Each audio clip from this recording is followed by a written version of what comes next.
Frank Ritchie. You may not recognize me in this outfit. This is my chicken outfit.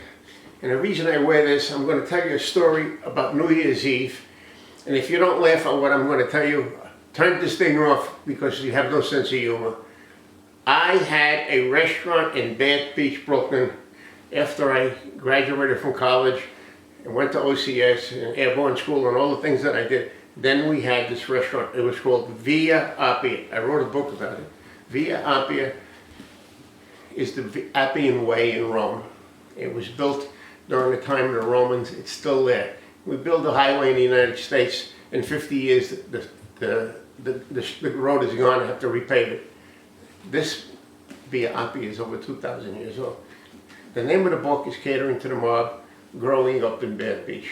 And these are some of the people that are famous because of their, quote, affiliation with the mafia. Is Carlo Gambino, Paulie Castellano, Joey Colombo, and a few others.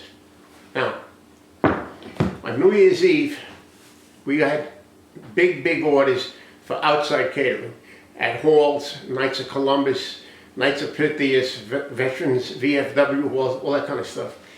So this particular New Year's Eve, the chicken wants to take off. He wants to fly around the room. This particular New Year's Eve, we had 57 orders for home parties, which is a lot. We were a restaurant in Brooklyn, but we used to do catering in Staten Island, Long Island.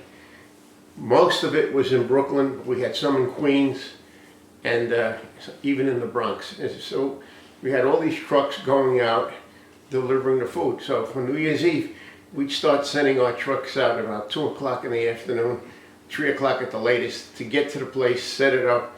Most of them use chefing dishes with sternos, so they had to set the table up with the food, put the sternos on so the food would be hot, and then show the people how to do it, how to add another sterno.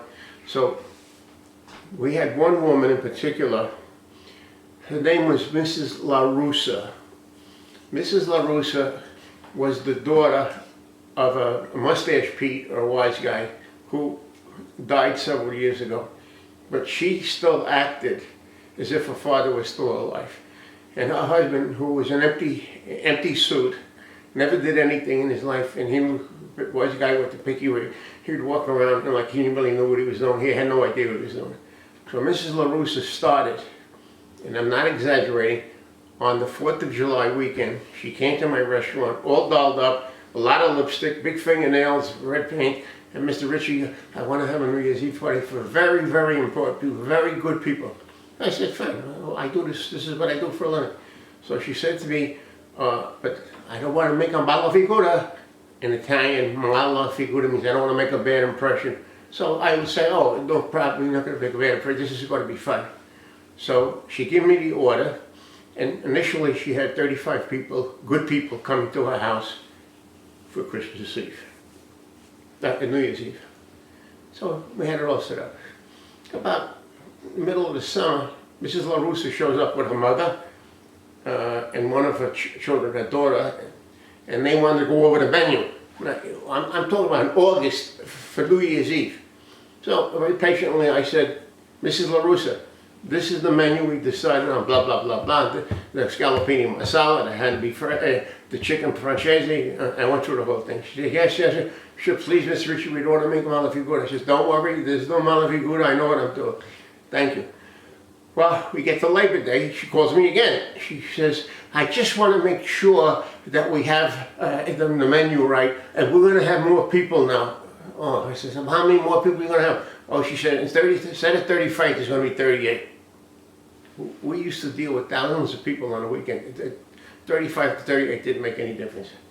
When you cook, you got to have some fun, have a drink of wine.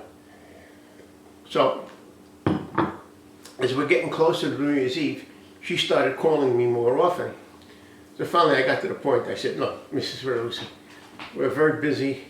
We have over 57 orders that have to go out on New Year's Eve. And we have to make sure that the ones that are further away get first. The ones on Long Island, the ones on Staten Island.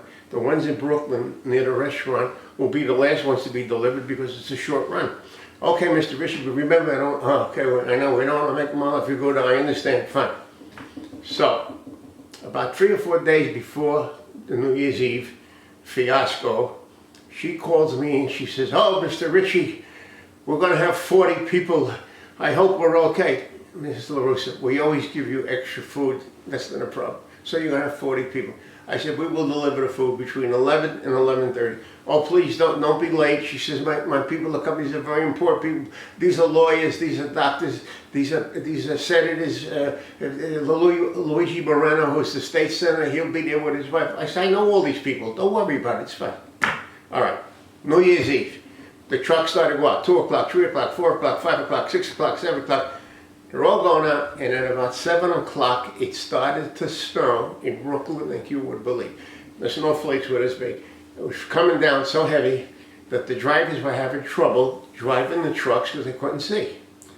So finally, at 10 o'clock, one of my drivers, his name was Richard, he comes in, he says, Mr. Richie, the roads are very slippery, and I don't know if I could finish all these jobs I have on the truck. I said, Richard, listen, turn the lights on the truck and go very slow. I said, I don't care if you get there late, but you got to get these delivered, especially Mrs. LaRussa. I don't want to hear her calling me.